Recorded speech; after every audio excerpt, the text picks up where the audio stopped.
દોસ્તો, મુકેશ અંબાણી પોતાના પરિવાર સાથે મુંબઈમાં આવેલા એમના દુનિયાના સૌથી મોંઘા ઘરોમાંના એક એન્ટેલિયા બંગલો ખાતે રહે છે. ત્યારે આ પોતાનો મોંઘો બંગલો વેચ્યાના સમાચાર જ્યારથી સોશિયલ મીડિયા પર વાયરલ થયા છે, અલગ અલગ યુઝર્સ એવી કોમેન્ટ્સ કરી રહ્યા છે કે આખરે હવે મુકેશ અંબાણીનું શું થશે અને કયા મકાનમાં હવે આ અંબાણી પરિવાર રહેશે. દોસ્તો, શું તમને ખબર છે? તો કોમેન્ટ બોક્સમાં કોમેન્ટ કરીને અમને જરૂરથી જણાવજો, અને ન ખબર હોય તો આ વિડીયોને અંત સુધી જરૂરથી જોજો. આજના વિડીયોમાં અમે તમને આ તમામ બાબતો વિશે ખુલીને વાત કરવાના છીએ, માટે આ વિડીયો તમારા માટે જ ખાસ અમે લાવ્યા છીએ. દોસ્તો, આ મુકેશ અંબાણીના બંગલાના વેચાણની કેટલીક તસવીરો અને કેટલાક વિડીયો સોશિયલ મીડિયા પર હાલ ખૂબ વાયરલ થઈ રહ્યા છે. એમનો બંગલો, જે એમનું મહત્વનું ઘર છે, એમણે વેચ્યું છે. દોસ્તો, આ ઘરની કિંમત આવી છે $9 મિલિયન. આ સમાચાર જ્યારથી સોશિયલ મીડિયામાં ફેલાયા છે ત્યારથી સૌ લોકોના મનમાં એ પ્રશ્નો ઊભા થાય છે કે આખરે મુકેશ અંબાણીએ આ બંગલો શા માટે વેચ્યો? જે મોંઘું ઘર હતું, જે દુનિયાના સૌથી રિચેસ્ટ હાઉસમાં આવતું હતું. દોસ્તો, આજના વિડીયોમાં આપણે તમને જણાવીશું કે આખરે શા માટે મુકેશ અંબાણીએ એમનું આ ઘર વેચ્યું છે. આ ઘરમાં એવું તે શું થયું હતું કે મુકેશ અંબાણીને આ ઘર વેચવાની નોબત આવી છે? દોસ્તો, ચારે તરફ જ્યારે આ સમાચારો ફેલાઈ રહ્યા છે ત્યારે કેટલાક લોકોનું એવું કહેવું છે કે મુંબઈમાં આવેલું એમનું એન્ટેલિયા ઘર, કે જે વિશ્વમાં સૌથી મોંઘું ઘર છે, જેની કિંમત 15,000 કરોડ છે, આ ઘર એમણે વેચ્યું છે. તો બિલકુલ તમે ખોટી વાત કરી રહ્યા છો. આજના વિડીયોમાં અમે વાત કરીશું એ ઘરની કે જેમાં મુકેશ અંબાણીએ એ ન્યુયોર્ક ખાતે આવેલું છે અને એમાં ખૂબ ખર્ચો કર્યો હતો. એ મકાન આજે વેચ્યું છે.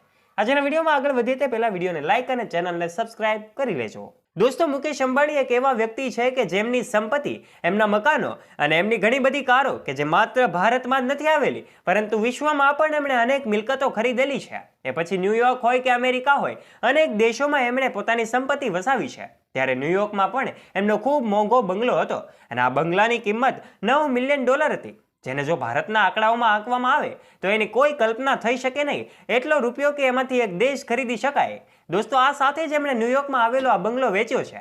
એની પાછળના જો કારણો જાણવામાં આવે તો મુકેશ અંબાણી આ બંગલો વેચીને હવે નવી મિલકત ખરીદવાનું વિચારી રહ્યા છે. એમણે આ બંગલો વેચવા પાછળનું એક કારણ એક અહેવાલમાં જણાવ્યું હતું કે એઓ નવી મિલકત ખરીદવા માંગે છે અને આ બંગલાની કિંમત $9 મિલિયન છે. આ બંગલો જેમને વેચવામાં આવ્યો છે એ પણ ધનિક લોકોની યાદીમાં શુમાર છે.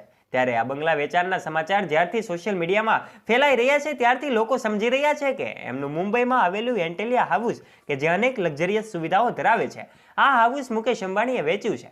પણ દોસ્તો, એવું બિલકુલ નથી. જો તમે પણ એવું વિચારી રહ્યા હોય તો એ તમારી ગેરસમજ છે. આ મકાન એમણે વેચ્યું નથી, પરંતુ એમનું ન્યુયોર્કમાં આવેલો જે એસ્ટેટ છે, જે એમનો બંગલો છે, એ એમણે $9 મિલિયન વેચ્યો છે. ત્યારે દોસ્તો, અંબાણી પરિવારને કોઈ પણ વસ્તુ હોય હંમેશા તેઓ લાઇમલાઇટની નજીક રહેવાનું પસંદ કરતા હોય છે. અંબાણી પરિવારમાં મુકેશ અંબાણી, નીતા અંબાણી, આ ઉપરાંત એમના દીકરાઓ આકાશ અંબાણી અને અનંત અંબાણી, તેમજ એમની લાડકી દીકરી ઈશા અંબાણી પણ એમના દરેક કાર્યક્રમો, એમના દરેક શોખોના આધારે તેઓ લાઇમલાઇટની નજીક રહેતા હોય છે. ત્યારે મુકેશ અંબાણી અને નીતા અંબાણી પણ ખૂબ સારી લક્ઝરિયસ લાઈફ જીવી રહ્યા છે. આ અંબાણી પરિવાર જે મુંબઈમાં આવેલું એન્ટેલિયા હાઉસ છે એમાં રહે છે અને આજે પણ મુકેશ અંબાણીના મકાનમાં 600થી વધારે નોકરો કામ કરે છે અને આ નોકરોને ત્યાં જ રહેવા અને જમવાની પણ સુવિધાઓ પૂરી પાડવામાં આવે છે. આ ઉપરાંત દોસ્તો, આ મુકેશ અંબાણીના ઘરના નોકરો એમાંથી કોઈના દીકરાઓને વિદેશ જવું હોય તો પણ મુકેશ અંબાણી એમને ખૂબ સારી સવલતો પૂરી પાડે છે. એમને અનેક સુવિધાઓ, લક્ઝરિયસ લાઇફસ્ટાઇલ જીવવા માટે એ લોકો પ્રેરે છે અને એમને વિનામૂલ્યે આ બધી સુવિધાઓ પૂરી પાડવામાં આવે છે. ત્યારે મુકેશ અંબાણીનું એન્ટેલિયા હાઉસ એ વિશ્વના સૌથી મોંઘા ઘરોમાં એક છે, જે મુંબઈમાં આવેલું છે. એની કિંમત તો આંકવામાં આવે તો 15,000 કરોડ રૂપિયા છે અને આ બંગલો એમણે વેચ્યો નથી. દોસ્તો, તમને સાચી માહિતી મળી હોય તો વિડીયોને લાઇક કરજો અને ચેનલ પર પહેલી વાર આવ્યા છો તો ચેનલને બેલ આઇકન દબાવીને અવશ્ય સબસ્ક્રાઇબ કરી લેજો.